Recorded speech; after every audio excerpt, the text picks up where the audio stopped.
ఈ వేరుశనగ మాండవి అని వేరుశనగ గురించి ఒకటే క్వశ్చన్ 12-18 రకం అక్కట్ ఉంటుందా, సేదు ఉంటుందా, క్వశ్చన్ల మీద క్వశ్చన్లు అడుగుతున్నారు. దానికి దీనికి పోలికలే లేవు. బాగా చూడండి, ఇంకొక పార బట్టి 2 తూర్లు చూపిస్తా. కాయకల చూడండి, 18-12 అనే దాని రకానికి దీనికి సంబంధమే లేదు. తినటానికి బాగా తీగుంది. ఇత్తనము నీకు ఈ విధంగా ఉంటుంది. రెడ్ ఉంటుంది అని కూడా అడుగుతారు. ఇది రెడ్ లేదు, K6 మాదిరే ఉంటుంది. ఇత్తనానికి ఎటువంటి డోకాను లేదు, ఈ విధంగా ఉంటుంది. తినటానికి కూడా బాగా తీగుంది.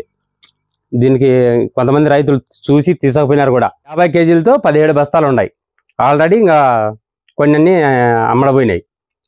ఇవి నిద్రావస్థ ఉండల్లా, నిద్రావస్థ పూర్తి అయిన తర్వాత మీరు చెప్పండి అని చెప్పినారు కొంతమంది. ఇంకా 10 రోజులకు పూర్తి అవుతుంది. ఎవరైనా కావాలనుకుంటే తీసుకుపోండి. దీనికాటికి ముందు మీకు చెప్పాల్సింది ఏమంటే, మీకు 25 క్వింటాలు అయినాయి, మాకు అవుతాయని అడుగుతారు. నేను చెప్పేది కూడా అదే. మా భూమిలో వస్తుందా అది ఇదంటే మీ భూములు ఎట్లుంటాయి తెలవు. మీరు ఏ మందులు వేస్తారో తెలదు. నాకు 12 మాత్రం వాస్తవం. ముందు పంట 25 క్వింటాలు అయినాయి, ఇప్పుడు 16.5 క్వింటాలు అయినాయి. ఇప్పుడు కూడా నేను 30 క్వింటాలు అయినాయని చెప్పచ్చు. మీరు చోట ఉండే వాళ్ళు నమ్ముతారు, కొంతమంది నమ్ముతారు, కొంతమంది నమ్మరు.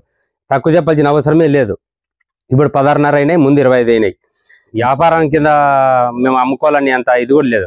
మా సరుకు 10 మందికి ఉపయోగపడి నాతో పాటు 10 మంది బాగుపడితే చాలని నేను కోరుకుంటున్నా. దీన్ని తప్పుగా అపార్థం చేసుకోవద్దండి. కాకపోవచ్చు ఒకరికుండే రోజు ఒకరికి ఉండదు. ఎందుకంటే ఏదో లే అతను చెమ్ముజేలు చేసుకుంటే 176 చెప్తానని అనుకోవచ్చు. దాని గురించి తెలిసిన వాళ్ళకి మాత్రమే తెలుసు. దీనిల గురించి వేరుశెనగకు మంచి కొత్త రకం కావాలా, పండిస్తామనే ధైర్యం ఉండే వాళ్ళు మాత్రమే ఫోన్ చేయండి. మీరే తీసుకుపోండి, మీరే వేసుకొని బాగుపడండి. అంతే. ప్రతి ఒక్కరూ దీని గురించి పండిస్తారనేది గ్యారంటీ కూడా నేను కూడా చెప్పను. మీ భూమి, మీ టాలెంట్ బాగుండే వాళ్ళకి మాత్రమే సూట్ అవుతాయి ఇవి. నాకు నేనేమి 100 మూటలు పండించింది లేదు, ఏమీ లేదు. నేను చెప్పేది ఒక్కటేమంటే, కొత్త వెరైటీ వేస్తే దిగుబడి వస్తుంది.